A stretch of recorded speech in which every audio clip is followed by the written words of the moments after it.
Halo pemirsa JPR TV dari Sabang sampai Merauke, dari Miangas hingga Pulau Rote. Bertemu lagi bersama saya Anggria Ratri dalam program Kominfo Newsroom.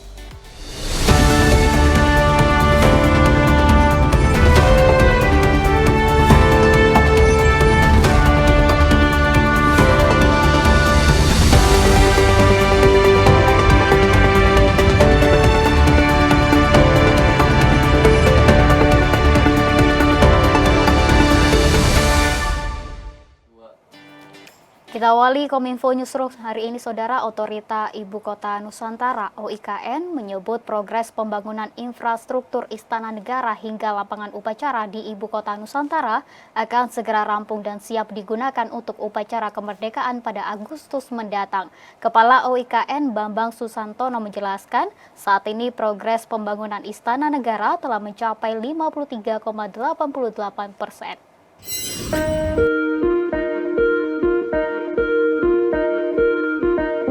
Mengusung konsep Smart and Forest City atau kota pintar yang berkelanjutan, ramah lingkungan, dan berbasis teknologi, pembangunan Istana Negara dan Hotel Nusantara berjalan dengan baik sesuai target dan siap digunakan pada pelaksanaan upacara kemerdekaan 17 Agustus mendatang. Hal tersebut disampaikan oleh Kepala Otorita Ibu Kota Nusantara Bambang Susantono. Seperti diketahui, peringatan HUT RI tahun ini akan digelar di IKN dan merupakan upacara kemerdekaan terakhir yang akan dihadiri Joko Widodo sebagai Presiden Republik Indonesia. Berdasarkan Undang-Undang Nomor 21 Tahun 2023 tentang perubahan atas Undang-Undang Nomor 3 Tahun 2022 tentang pembentukan Ibu Kota Negara, luas wilayah darat Ibu Kota Nusantara adalah 252.600 hektar dan luas wilayah laut yakni 69.769 hektar. Dari luas wilayah darat tersebut hanya sekitar 22% atau 56.159 hektar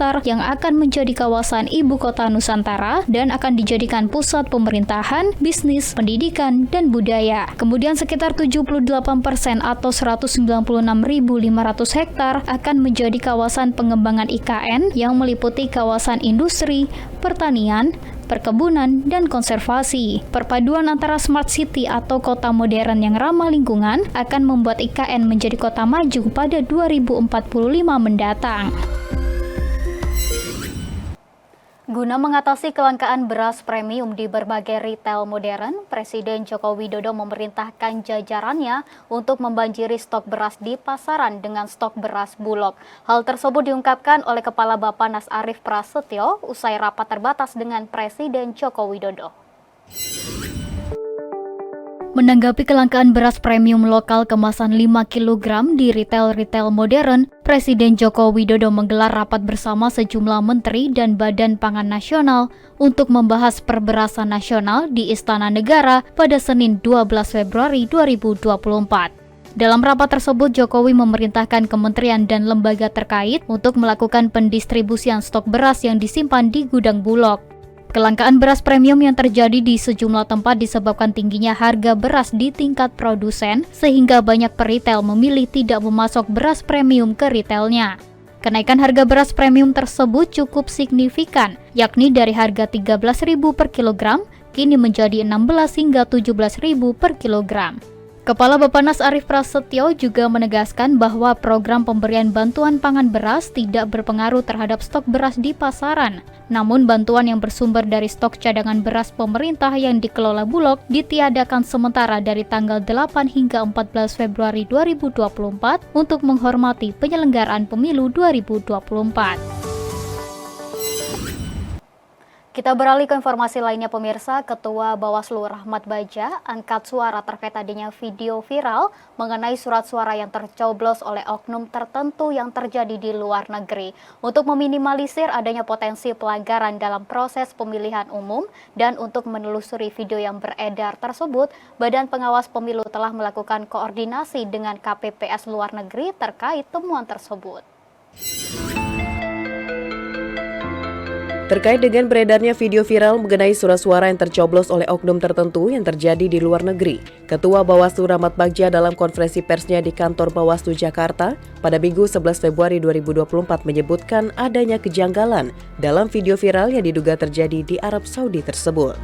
Menurut Bagja, surat suara yang sesuai aturan seharusnya tidak boleh keluar dari bilik suara. Dan apabila adanya surat suara yang rusak, maka proses selanjutnya adalah dilaporkan kepada KPPSLN. Untuk meminimalisir adanya potensi pelanggaran dalam proses pemilihan umum dan menelusuri video yang beredar tersebut, Badan Pengawas Pemilu telah melakukan koordinasi dengan KPPSLN terkait temuan tersebut.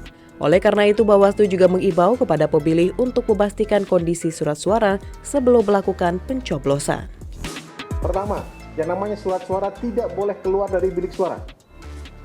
Ini agak aneh, tiba-tiba ada surat suara bisa ditampilkan dan direkam. Dan kemudian kalau surat suara rusak, seharusnya berhenti dulu. Surat suara tercoblos seharusnya berhenti dulu nih. Disampaikan kepada KPPSLN, berhenti dulu, ini surat suara saya kok tercoblos.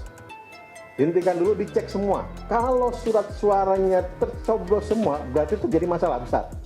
Tapi kalau hanya dia doang yang tercoblos, itu jadi persoalan juga.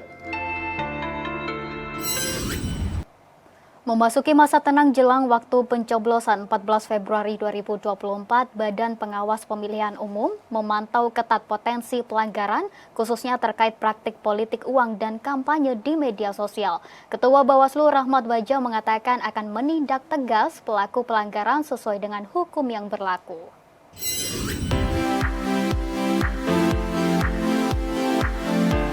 Badan Pengawas Pemilihan Umum Republik Indonesia terus memantau secara ketat potensi pelanggaran yang terjadi selama masa tenang pemilu 2024, khususnya terkait praktik politik uang menggunakan dompet digital dan kampanye di media sosial. Ketua Bawaslu Rahmat Bagja mengatakan pentingnya sinergi antara Bawaslu dengan Pusat Pelaporan dan Analisis Transaksi Keuangan (PPATK) dalam mengawasi penggunaan dompet digital karena termasuk ke dalam pelanggaran money politik Pemilu 2024. Kalau terjadi hal demikian pasti kan melalui rekening itu. Namun sekarang belum terinformasikan kepada kami. Kemudian juga uang digital ini boleh apa tidak? Tidak boleh. Uang digital tidak boleh. Misalnya kasih money, e-money, terus itu tidak boleh, tidak diperkenankan.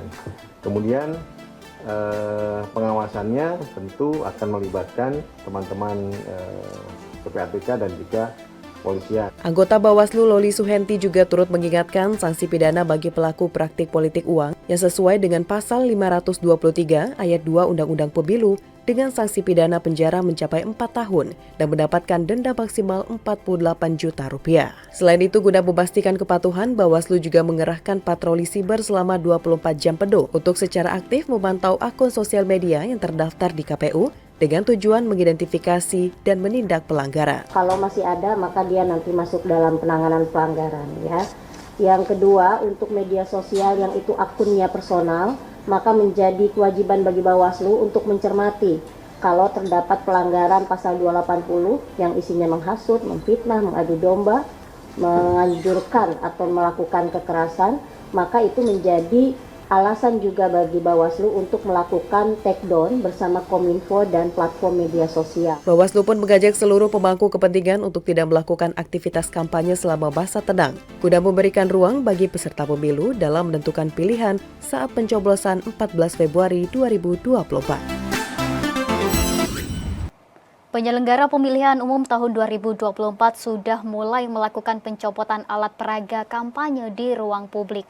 Meskipun tidak ada sanksi bagi peserta pemilu yang tidak melakukan pembersihan APK, pembersihan APK ini turut menjadi tanggung jawab KPU, Bawaslu, aparat keamanan tingkat provinsi, kota, kabupaten, hingga kelurahan.